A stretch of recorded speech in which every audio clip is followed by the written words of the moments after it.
Hi friends, welcome to my channel. ನಾನು ಇವತ್ತಿನ ವಿಡಿಯೋದಲ್ಲಿ ನಿಮಗೆ ಮಡಿಕೆ ಕಾಳು ಪಲ್ಯನ ಹೇಗೆ ಮಾಡೋದು ಅಂತ ತಿಳಿಸ್ಕೊಡ್ತಾ ಇದ್ದೀನಿ. ಒಂದೇ ಥರ ಪಲ್ಯ ಮಾಡಿ ಮಾಡಿ ಬೇಜಾರಾಗಿದ್ದರೆ ಈ ಟೇಸ್ಟ್ನ ಒಂದ್ಸಲ ಟ್ರೈ ಮಾಡಿ ನೋಡಿ. ತುಂಬ ಡಿಫ್ರೆಂಟ್ ಆಗಿದೆ ಟೇಸ್ಟು ಮತ್ತು ತುಂಬ ಚೆನ್ನಾಗಾಗುತ್ತೆ. ಹಾಗಾದರೆ ಬನ್ನಿ ಹೇಗೆ ಮಾಡೋದು ಅಂತ ನೋಡೋಣ. ನೋಡಿ, ಒಂದು ನೈಟ್ ಪೂರ್ತಿ ನಾನು ಈ ಮಡಿಕೆ ಕಾಳನ್ನ ನೆನೆ ಹಾಕಿಟ್ಟಿದ್ದೆ. ನಾನಿವಾಗ ಮಡಿಕೆ ಕಾಳನ್ನೆಲ್ಲ ಕುಕ್ಕರಲ್ಲಿ ಬೇಯಿಸ್ಕೊಳ್ತಾ ಇದ್ದೀನಿ. ಮಡಿಕೆ ಕಾಳನ್ನ ಹಾಕಿ ಇದಕ್ಕೆ ನಾನು ಇವಾಗ ನೀರು ಹಾಕ್ತಾ ಇದ್ದೀನಿ. 1 ಸ್ಪೂನು ಉಪ್ಪು, ಅರಿಶಿಣದ ಪುಡಿ ಹಾಕ್ತಾ ಇದ್ದೀನಿ. ತುಂಬ ಬೇಯಿಸ್ಕೊಳ್ಳೋದು ಬೇಡ, ಒಂದು ವಿಸಲ್ನ ಕೂಗಿಸ್ಕೊಂಡ್ರೆ ಸಾಕು, ಇಲ್ಲ ತುಂಬ ಬೇಯ್ದುಬಿಡುತ್ತೆ. ಇವಾಗ ಮಡಿಕೆ ಕಾಳೆಲ್ಲ ಬೇಯೋಷ್ಟರಲ್ಲಿ ನಾವು ಮಸಾಲೆನ ರೆಡಿ ಮಾಡ್ಕೊಳ್ಳೋಣ. ನಾನು ಶೇಂಗಾನ ಹುರಿತಾ ಇದ್ದೀನಿ. ಶೇಂಗಾ ಎಲ್ಲ ಚೆನ್ನಾಗಿ ರೋಸ್ಟ್ ಆದಮೇಲೆ ಇವಾಗ ಇದನ್ನು ಒಂದು ಪ್ಲೇಟಲ್ಲಿ ಎತ್ತಿಟ್ಕೊಳ್ತಾ ಇದ್ದೀನಿ. ಇವಾಗ 1 ಸ್ಪೂನು ಗುರೆಳ್ಳನ್ನ ಹುರ್ಕೊಳ್ತಾ ಇದ್ದೀನಿ. ನೋಡಿ, ಗುರೆಳ್ಳೆಲ್ಲ ಚೆನ್ನಾಗಿ ಚಟಪಟ ಅಂತ ಸಿಡಿಬೇಕು, ಅಲ್ಲಿವರೆಗೂ ಹುರ್ಕೋಬೇಕು. ಇದನ್ನು ಒಂದು ಪ್ಲೇಟಲ್ಲಿ ಎತ್ತಿಟ್ಕೊಳ್ಳೋಣ. ಇವಾಗ ಒಂದು 2-3 ಸ್ಪೂನು ಎಣ್ಣೆನ ಹಾಕ್ಕೊಳ್ತಾ ಇದ್ದೀನಿ. ಎಣ್ಣೆ ಕಾದ್ಮೇಲೆ ನಾನು ಇದಕ್ಕೆ ಈರುಳ್ಳಿನ ಚೆನ್ನಾಗಿ ಫ್ರೈ ಮಾಡ್ಕೊಳ್ತಾ ಇದ್ದೀನಿ. ಇವಾಗ ಟೊಮೆಟೊ ಹಾಕ್ತಾ ಇದ್ದೀನಿ ಮತ್ತು ಸ್ವಲ್ಪ ಬೆಳ್ಳುಳ್ಳಿ ಶುಂಠಿ ಹಾಕ್ತಾ ಇದ್ದೀನಿ. ಇವಾಗ ಎಲ್ಲದನ್ನು ಚೆನ್ನಾಗಿ ಫ್ರೈ ಮಾಡ್ಕೊಳ್ಳೋಣ. ಟೊಮೆಟೊ ಈರುಳ್ಳಿ ಎಲ್ಲ ಚೆನ್ನಾಗಿ ಫ್ರೈ ಆಗಿದೆ. ಇವಾಗ ಗ್ಯಾಸ್ನ ಆಫ್ ಮಾಡಿ ನಾವು ಮಿಕ್ಸಿ ಜಾರ್ಗೆ ಎಲ್ಲ ಮಸಾಲೆ ಐಟಮ್ಸ್ನ ಹಾಕ್ಕೊಳ್ಳೋಣ. ಇವಾಗ ನಾನು ಹುರಿದಿಟ್ಕೊಂಡಿರುವಂಥ ಶೇಂಗಾ ಮತ್ತು ಗುರೆಳ್ಳನ್ನ ಹಾಕ್ತಾ ಇದ್ದೀನಿ. ಇದರಿಂದ 4 ಸ್ಪೂನು ಹಸಿಕಾಯಿನ ಹಾಕ್ತಾ ಇದ್ದೀನಿ. ಹುರಿದಿಟ್ಕೊಂಡಿರುವಂಥ ಟೊಮೆಟೊ ಈರುಳ್ಳಿನ ಇದಕ್ಕೆ ಹಾಕ್ತಾ ಇದ್ದೀನಿ. ಇವಾಗ ನೋಡಿ, ಇದಕ್ಕೆ ನಾನು 1 ಸ್ಪೂನು ಧನಿಯಾ ಪೌಡರ್ ಹಾಕ್ತಾ ಇದ್ದೀನಿ ಮತ್ತು 1 ಸ್ಪೂನು ಖಾರದ ಪುಡಿ ಹಾಕ್ತಾ ಇದ್ದೀನಿ. ನಿಮ್ಗೆ ಎಷ್ಟು ಬೇಕು ಖಾರದ ಪುಡಿ ನೋಡ್ಕೊಂಡು ಹಾಕ್ಕೊಳ್ಳಿ.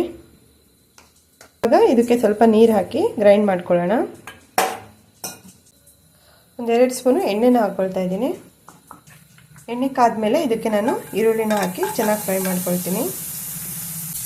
ಇವಾಗ ಇದಕ್ಕೆ ಕರಿಬೇವಿನ ಸೊಪ್ಪು ಹಾಕ್ತಾ ಇದ್ದೀನಿ. ಸ್ವಲ್ಪ ಟೊಮೆಟೊ ಹಣ್ಣು ಕೂಡ ಹಾಕ್ತಾ ಇದ್ದೀನಿ. ಇವಾಗ ಚೆನ್ನಾಗಿ ಫ್ರೈ ಮಾಡ್ಕೊಳ್ಳೋಣ. ಇವಾಗ ಟೊಮೆಟೊ ಈರುಳ್ಳಿ ಎಲ್ಲ ಚೆನ್ನಾಗಿ ಫ್ರೈ ಆದಮೇಲೆ ನಾನು ಗ್ರೈಂಡ್ ಮಾಡಿ ಇಟ್ಕೊಂಡಿದ್ದೆನಲ್ಲ ಆ ಮಸಾಲೆನ ಇದಕ್ಕೆ ಹಾಕ್ತಾ ಇದ್ದೀನಿ. ಒಂದು 3 ಮಿನಿಟ್ಸ್ ಚೆನ್ನಾಗಿ ಬೇಯಿಸ್ಕೊಳ್ಳೋಣ. ಇವಾಗ ಮಳೆಗಾಲದಲ್ಲಿ ಏನಾದರೂ ಬಿಸಿ ಬಿಸಿ ತಿನ್ನಬೇಕು ಅನಿಸುತ್ತೆ. ಈ ರೀತಿ ಮಡಿಕೆ ಕಾಳು ಪಲ್ಯ ಮತ್ತು ರೊಟ್ಟಿ ಜೊತೆ ತಿಂದರೆ ತುಂಬಾ ಚೆನ್ನಾಗಿರುತ್ತೆ. ರೆಸಿಪಿ ಕೂಡ ತುಂಬ ಸಿಂಪಲ್ ಆಗಿದೆ. ಇದಕ್ಕೆ ನಾನು ಸ್ವಲ್ಪ ನೀರನ್ನು ಆ್ಯಡ್ ಮಾಡ್ತಾ ಇದ್ದೀನಿ. ಚೆನ್ನಾಗಿ ಮಿಕ್ಸ್ ಮಾಡ್ಕೊಳ್ಳೋಣ. ಸ್ವಲ್ಪ ಕುದಿ ಬರೋವರೆಗೂ ಬೇಯಿಸ್ಕೋಬೇಕು. ಈ ಹಸಿ ವಾಸನೆ ಎಲ್ಲ ಹೋಗಬೇಕು, ಅಲ್ಲಿವರೆಗೂ ಚೆನ್ನಾಗಿ ಬೇಯಿಸ್ಕೊಳ್ಳೋಣ. ಈ ರೀತಿಯಾಗಿ ಮಾಡೋದ್ರಿಂದ ಟೇಸ್ಟು ಡಿಫ್ರೆಂಟಾಗಿ ಬರುತ್ತೆ, ಚೆನ್ನಾಗಾಗುತ್ತೆ. ಇವಾಗ ಇದಕ್ಕೆ ನೀವು ಉಪ್ಪನ್ನು ನೋಡಿಕೊಂಡು ಆ್ಯಡ್ ಮಾಡ್ಕೊಳ್ಳಿ. ಆಲ್ರೆಡಿ ನಾನು ಮಡಿಕೆ ಕಾಳು ಬೇಯಿಸುವಾಗ ಸ್ವಲ್ಪ ಉಪ್ಪು ಹಾಕಿದ್ದೆ, ಸ್ವಲ್ಪ ಹಾಕ್ತಾ ಇದ್ದೀನಿ. ಇವಾಗ ನಾನು ಇದಕ್ಕೆ ಬೇಯಿಸಿಟ್ಕೊಂಡಿರುವಂಥ ಮಡಿಕೆ ಕಾಳನ್ನ ಹಾಕ್ತಾ ಇದ್ದೀನಿ. ಎಲ್ಲದನ್ನು ಇವಾಗ ಚೆನ್ನಾಗಿ ಮಿಕ್ಸ್ ಮಾಡ್ಕೊಳ್ಳೋಣ.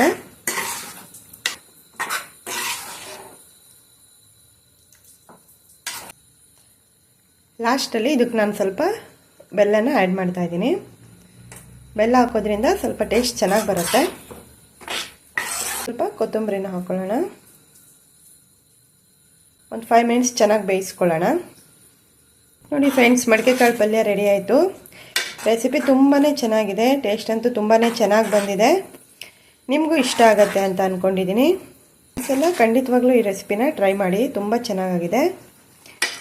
ನಿಮಗೆ ಈ ರೆಸಿಪಿ ಇಷ್ಟ ಆದರೆ ನೀವು ಒಂದ್ಸಲ ಟ್ರೈ ಮಾಡಿ ಹೇಗಾಗಿದೆ ಅಂತ ಕಮೆಂಟ್ ಮಾಡಿ. ಹಾಗೆ ವಿಡಿಯೋಗೆ ಲೈಕ್ ಮಾಡಿ, ಕಮೆಂಟ್ ಮಾಡಿ ಮತ್ತು ವಿಡಿಯೋನ ಶೇರ್ ಮಾಡಿ ಮತ್ತು ನನ್ನ ಚಾನೆಲ್ನ ಮರಿದೇನೆ ಸಬ್ಸ್ಕ್ರೈಬ್ ಮಾಡಿ. Thank you friends.